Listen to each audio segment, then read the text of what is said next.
On arriving in Petersburg, Vronsky and Anna stayed at one of the best hotels, Vronsky apart in a lower story, Anna above with her child, its nurse, and her maid, in a large suite of 4 rooms. On the day of his arrival, Vronsky went to his brother's. There he found his mother, who had come from Moscow on business. His mother and sister-in-law greeted him as usual. They asked him about his stay abroad, and talked of their common acquaintances, but did not let drop a single word in allusion to his connection with Anna. His brother came the next morning to see Vronsky, and of his own accord asked him about her, and Alexei Vronsky told him directly that he looked upon his connection with Madame Karenina as marriage, that he hoped to arrange a divorce, and then to marry her, and until then he considered her as much a wife as any other wife, and he begged him to tell their mother and his wife so. "If the world disapproves, I don't care," said Vronsky, "but if my relations want to be on terms of relationship with me, they will have to be on the same terms with my wife." The elder brother, who had always a respect for his younger brother's judgment, could not well tell whether he was right or not till the world had decided the question. For his part he had nothing against it, and with Alexei he went up to see Anna. Before his brother, as before everyone, Vronsky addressed Anna with a certain formality, treating her as he might a very intimate friend, but it was understood that his brother knew their real relations, and they talked about Anna's going to Vronsky's estate.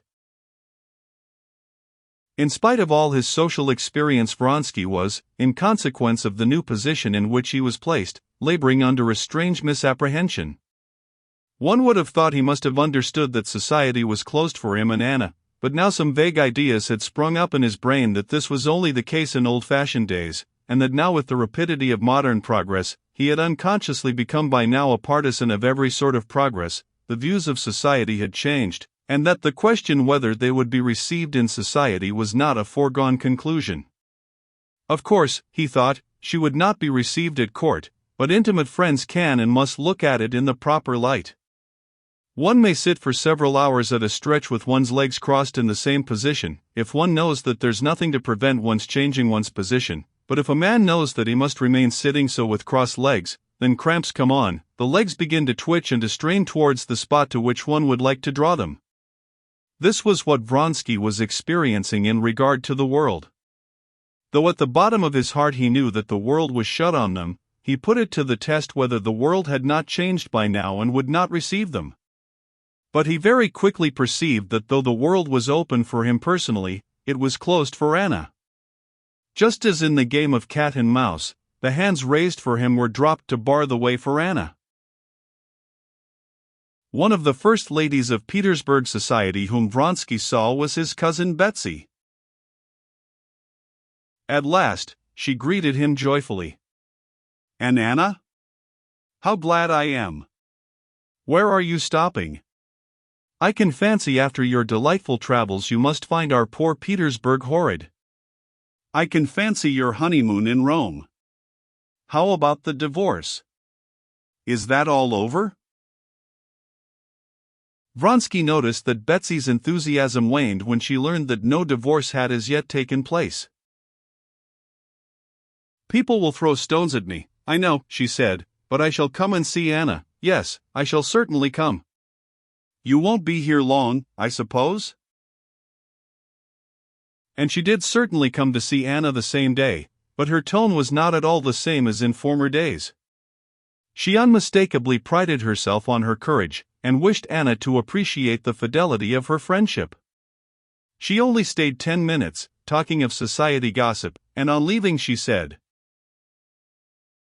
"You've never told me when the divorce is to be?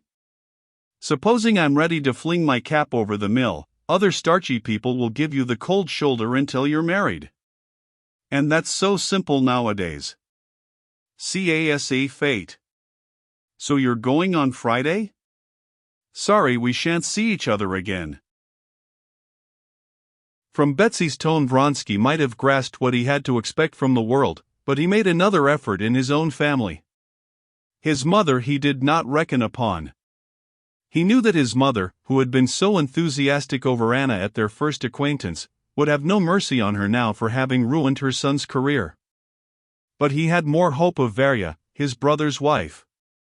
He fancied she would not throw stones, and would go simply and directly to see Anna, and would receive her in her own house.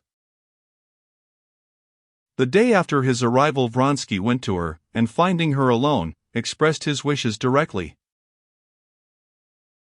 "You know, Alexei," she said after hearing him, "how fond I am of you, and how ready I am to do anything for you, but I have not spoken, because I knew I could be of no use to you and to Anna Arkadyevna," she said, articulating the name Anna Arkadyevna with particular care. "Don't suppose, please, that I judge her.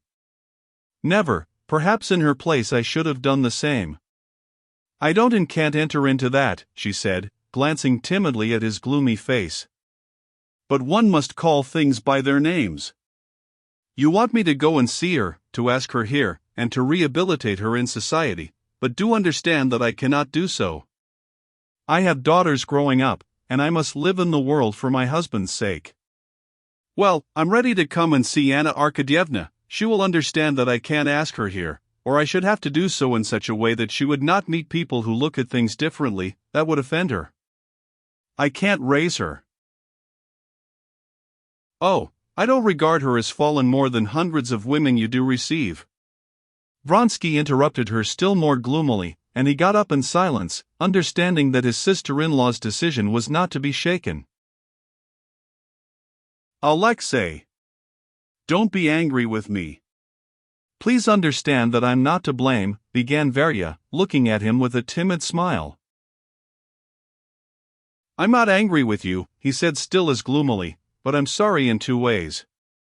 I'm sorry, too, that this means breaking up our friendship, if not breaking up, at least weakening it. You will understand that for me, too, it cannot be otherwise." And with that he left her. Vronsky knew that further efforts were useless, and that he had to spend these few days in Petersburg as though in a strange town, avoiding every sort of relation with his own old circle in order not to be exposed to the annoyances and humiliations which were so intolerable to him. One of the most unpleasant features of his position in Petersburg was that Alexei Alexandrovitch and his name seemed to meet him everywhere. He could not begin to talk of anything without the conversation turning on Alexei Alexandrovitch. He could not go anywhere without risk of meeting him.